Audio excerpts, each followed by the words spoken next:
Deixa eu ver aqui a Rejane. Eu brigo constantemente com a direção sobre isso, fazendo o possível para ter um bom funcionamento.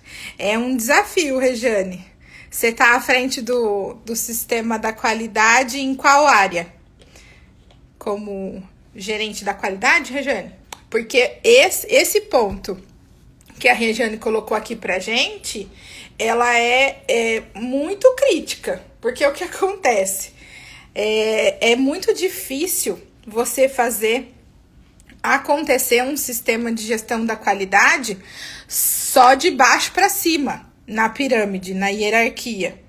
Porque um sistema de gestão baseado na 17025, ele tem, para ficar, né, até dentro da norma, ele tem um requisito que não por acaso, ele chama requisito de recurso. Porque a 17025 ela tem um preço, né? E isso precisa ser considerado. E nesse requisito de recurso é onde a gente tem os maiores investimentos, que entra toda a parte de infraestrutura, toda a parte de pessoal, que tem toda a parte de competência, treinamentos, as capacitações. A gente tem toda a parte de equipamento, os investimentos nas aquisições e os investimentos na parte de serviços de calibração, né, para manter esses equipamentos sempre em pleno e perfeito funcionamento. A gente tem toda a parte de aquisições, né, que é toda a parte de provedor externo. Que é toda a parte de produtos e serviços, né, providos externamente, que são todos requisitos que demandam investimento. Então, se a gente não tem um apoio da alta direção da organização, o processo fica um pouco mais difícil, um pouco mais moroso, e ele acaba até sendo um limitante para uma continuidade dessas atividades do sistema de gestão. Deixa eu ver aqui, Rejane. Na verdade, atuo como técnico químico. Existiam os formulários, mas nada funcionava. Quando eu entrei, comecei a fazer a implantação dos registros e a rastreabilidade no sistema. Show de bola, Rejane. É muito comum a gente ter a criação, então existem formulários, mas eles não são utilizados. É por isso que a gente fala tanto do processo de implementação, porque muitas vezes o pessoal vem lendo a norma, né? E nessa leitura da norma, a norma vai trazendo, deve-se ter isto, deve-se ter procedimento. Aí você vai lá e escreve um procedimento para falar sobre aquilo.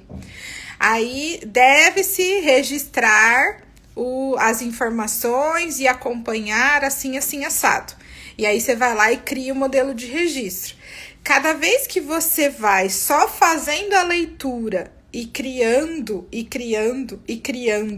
e não coloca na roda para usar, é onde acontece muito esses registros que ficam na gaveta.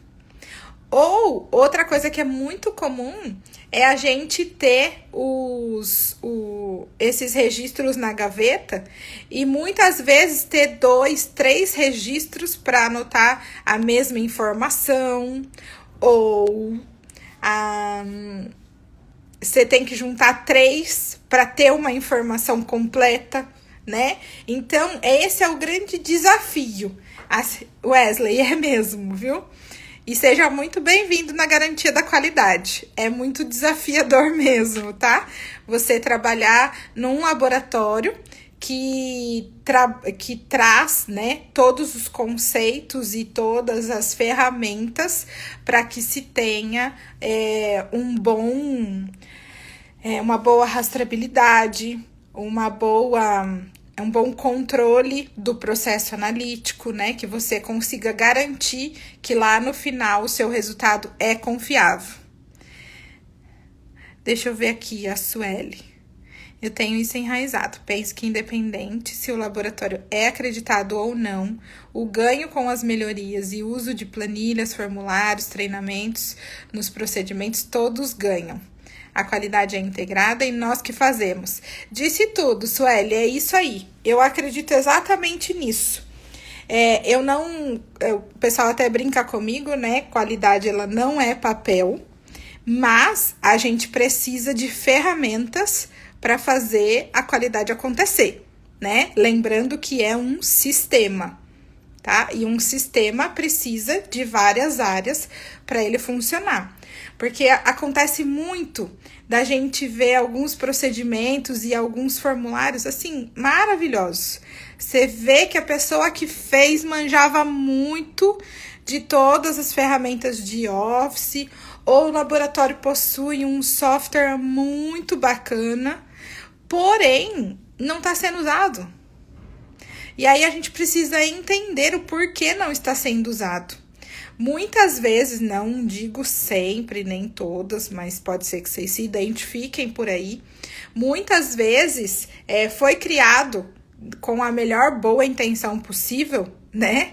Com a melhor competência de quem estava ali do outro lado fazendo, mas na hora que ele vai para a bancada, ele fica muito engessado, né? E aí é o que a gente mais ouve, eu principalmente que estou ali à frente desses assuntos nos laboratórios, ouvir, viu? Mas eu tenho que preencher 3, 4 formulários para poder liberar um resultado.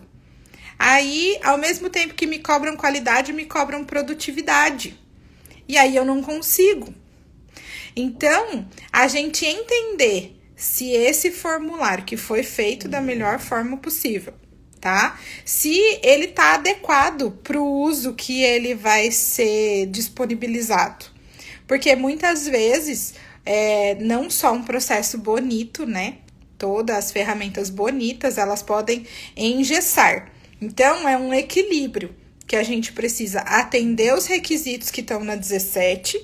Então, aí a gente faz a tradução deles para a realidade do laboratório em questão. Mas também entender se esse documento ele é funcional para onde ele vai ser aplicado. E muitas vezes é onde entra os processos de melhoria constante, né? Que o pessoal de qualidade sempre fala.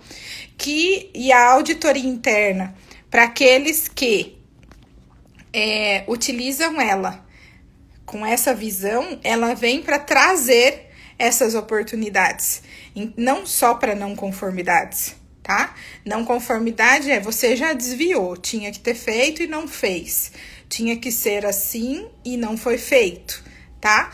Essas são não conformidades, que vai vir do seu relatório de auditoria. Mas a troca de experiências que a gente tem, na hora que você para apresentar como você faz, você como profissional mesmo, se você tiver numa boa para encarar a auditoria e encarar a auditoria interna como um conhecimento, um treino, tá? Você pode extrair todas essas informações, porque eu tô te apresentando como eu faço.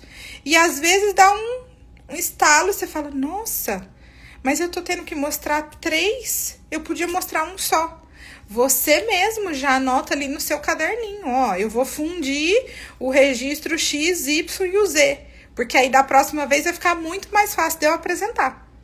Então, não necessariamente vem só não conformidades de auditoria interna. A auditoria interna é um treino, é um preparo, é uma autoavaliação e são oportunidades para você estar sempre melhorando. E a troca de experiência com o avaliador, né, com o auditor que vai estar ali com vocês, é muito boa. Pelo menos é o que eu e a TZF aqui prega nas auditorias internas que a gente faz. Deixa eu ver aqui. Oi, Rejane. Teve formulários que eram desnecessários para que 3 formulários com a mesma finalidade. Então, diante disso, passei a ser responsável pela garantia da qualidade como um todo. Sensacional! Passei por 3 auditorias e, graças a Deus, passamos com êxito e com louvor. Parabéns, Rejane! Muito bom trabalho, esse reconhecimento é sensacional. É desafiador, mas também é gratificante, né? Porque você vê um laboratório funcionando sobre as diretrizes da 17025, ele é mais organizado, ele é mais estruturado, existe uma harmonização entre as atividades, né? Então, a partir do momento que você coloca essas premissas dentro dessa mudança de cultura que realmente acontece, Depois disso, dificilmente quem trabalhou em um laboratório com 17 encara um laboratório sem a 17 da mesma forma, né? A menos que a gente esteja chegando num laboratório para fazer o processo de implantação e implementação, não é? Aí, dentro desse assunto aqui até, que a Regiane colocou pra gente, que tinham formulários desnecessários, eu gostaria até de dar um toque, porque é o seguinte, como a Regiane falou, ela abraçou a causa, né? Então, para um processo de gestão de qualidade, um sistema de gestão 17025, a gente precisa que os profissionais abracem a causa. Porque senão as coisas não acontecem. Não acontecem. Porque aí você só vai empurrar para o outro, e empurrar para o outro, empurrar para o outro, empurrar para o outro, e as coisas não vão sair do lugar. E aí o que acontece? Quando a gente fala de implantar o sistema, né? Nós vamos ter, sim, as pessoas chaves que vão estar na linha de frente nos assuntos da 17025, mas se a gente não estuda e convence o outro da importância daquilo, nós vamos morrer na praia. Porque, de novo, um processo não dá para ser só com uma pessoa, né? Essa uma pessoa, ela pode encabeçar. Mas quem vai preencher aquele registro que fica lá no laboratório? Diariamente, rotineiramente. Quem vai se responsabilizar por aquilo? E se aquela pessoa entender como mais um papel a ser preenchido, vai cair no esquecimento, né? Vai cair na não prioridade daquela atividade. E aí a gente vai passando outras coisas na frente. E vai gerar aqueles conflitos de área, que eu acho que, né, alguém aqui já deve ter vivenciado, de que, por que não preencheu? Tinha que ter preenchido, né? E aí cabe a gente entender se o que aconteceu naquela situação. Se é um processo que pode ser melhorado e da forma que ele está hoje está travando o processo, ou se realmente foi um deslize de quem estava ali à frente dessa atividade, né? A gente vai entendendo como que o sistema está funcionando na rotina para encarar as oportunidades de melhoria. Dentro desse contexto, eu acredito que quanto mais você busca informação de como o sistema de gestão no qual você, como membro daquele laboratório, como profissional daquele laboratório, de que forma que você está inserido naquele sistema. E aí eu dou uma dica, que eu até ouvi hoje, né? Que dica boa é dica simples. Seja curioso para entender como o sistema funciona. Por que você está tendo que preencher aquele registro? Aí entra na questão, né, de como você, como profissional, se preocupa em entender em qual sistema você está inserido.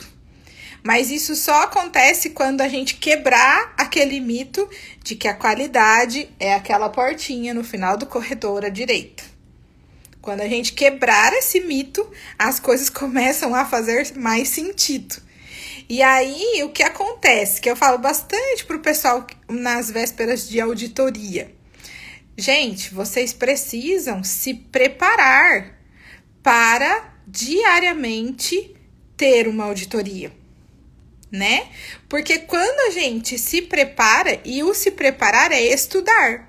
Como é que você vai trabalhar com um sistema que você desconhece? Ou como é que você vai apresentar um sistema que você desconhece? E num processo de auditoria, isso fica mais delicado, por quê? Porque o avaliador, o auditor que vai chegar no seu laboratório para ver como você trabalha, ele estudou o seu sistema. Então, ele vai chegar pedindo aquilo que você apresentou em documentação que você tinha, ou que você falou lá que você faz.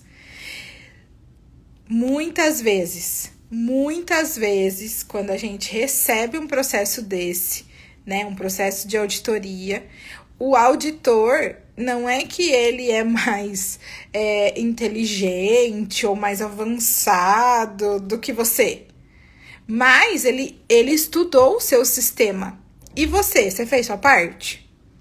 Você foi conhecer como o seu sistema funciona para poder apresentá-lo para alguém que já estudou o seu sistema? E estudar no sentido de conhecer como o seu sistema funciona, né? E quando a gente fala estudar para ver como o seu sistema funciona, é entender a 17025, tá? Para a gente ficar não viajando na maionese, né? Estamos implantando, estamos implementando, estamos diariamente inseridos dentro de um sistema 17025 que tem como base a norma, então eu preciso conhecê-la. Preciso saber ela de cor, Tati? Não necessariamente, tá? Mas lembre-se, quanto mais você estuda e mais você usa, o negócio vai ficando gravado automaticamente, tá? Então, estudar 17025, estudar os seus procedimentos e registros, saber o porquê. Por que você tá preenchendo isso nesse registro, gente? Porque tem algum procedimento interno que fala sobre ele, e esse procedimento interno ele foi criado para atender algum requisito da norma. É uma ligação racional, tá? Feito isso, aí você começa a se preparar cada vez mais para responder por um sistema, melhorar um sistema, fazer parte do sistema, colaborar com o seu sistema. Porque, de novo, né? A qualidade, você faz parte. O sistema de gestão de qualidade, no qual o seu laboratório está inserido, você faz parte. Se você faz parte, é sua responsabilidade buscar todas as informações para executar ele da melhor forma, para sugerir mudanças, para agregar, para colaborar com os responsáveis e assim por diante. Beleza? Nossa, que puxão de orelha que eu dei, né? Até parece que sobrava. É pequeno o laboratório, mas temos cliente que exige que tenhamos a norma e certificação para vender e comprar conosco. Esse ano foi certificadora a auditoria. Fui obrigada a responder por tudo. Exatamente. Quanto mais a gente se prepara todos os dias, melhor preparado a gente está a qualquer hora. Por isso que digo que temos que escrever o que realmente fazemos. Maria Olívia, exatamente isso. O que a gente percebe, né? Quando a gente chega num laboratório e aí o pessoal vai fazer o processo de implantação da 17, tudo tem que ficar muito bonito, né? Tudo muito bonito, tudo bem escrito, tudo padronizado. A qualidade mesmo, a área qualidade, ela olha muito para isso. E eu não tiro desmérito disso, porque é a primeira impressão, né? É o cartão de visita. Quando a gente chega no laboratório e olha aquelas bancadas limpas, organizadas, identificadas, os procedimentos padronizados, isso a gente brinca aqui que é cartão de visita, né? É a primeira impressão, e a primeira impressão é boa, né? No entanto, quando a gente começa a fazer a leitura do que tá ali no procedimento, o negócio às vezes tá mais difícil do que entender a própria norma. Porque lembra, a norma ela é interpretativa, né? Então, às vezes a gente lê um parágrafo da norma, a gente não entende de primeira, aí a gente lê de novo, nós fazemos a tradução do que ela tá querendo nos dizer, e aí a gente adequa ela pro nosso laboratório. Só que às vezes a gente lê os procedimentos do laboratório e eles estão tão difíceis que tá pior que a norma. A gente fala, poxa, como é que a gente vai entender isso aqui para colocar em prática? Porque a ideia dos procedimentos, gente, ele é um documento que complementa a norma, fazendo essa tradução do como. Como que você vai fazer isso? Como que você vai fazer aquilo? E aí você traduz da forma mais simples, de uma forma que o laboratório, todos os envolvidos entendam o que está ali de forma objetiva, prática, rápida. Lembra que laboratório é produtividade, laboratório tem custo, laboratório tem prazo, né? Então, a gente precisa cuidar para entender se esse processo,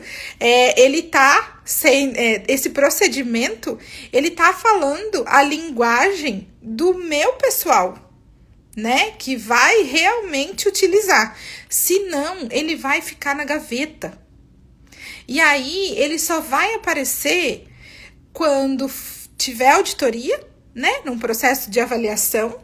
E aí a gente vai fazer os processos de comparação, né? O que você faz, que é o maior número de não conformidades. O que você fala que faz e o que realmente você está fazendo.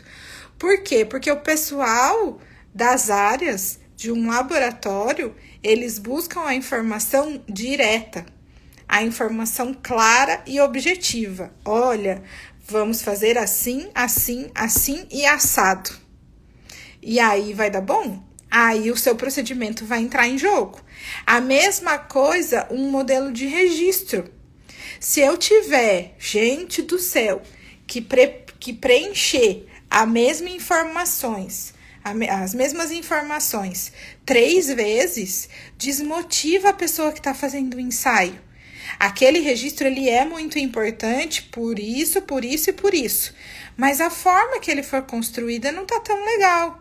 E tudo bem, porque a gente não vai acertar de primeira sempre. Então, hoje o que tá válido é esse modelo de registro. Poxa, mas dá para melhorar aqui, assim, assim, assado. E aí, na próxima remessa já vem o modelinho novo.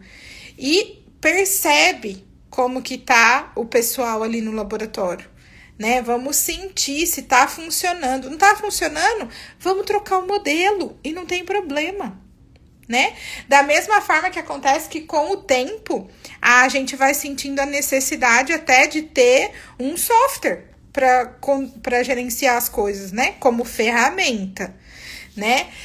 Aí vamos só fechar o racional aqui, porque é o seguinte, dentro desse conceito, né? Dentro dessa perspectiva que a gente tem aqui de um processo de qualidade baseado na 17025, eu falei para vocês uma vez, aí eu vou reforçar os 4 pilares que a gente tem dentro de um sistema de qualidade, que são eles: buscar o conceito, o que é, definições, termos. Então, eu preciso entender os conceitos, tá? Primeiro de tudo. Depois, com base nesses conceitos, eu vou fazendo as traduções e criando ferramentas.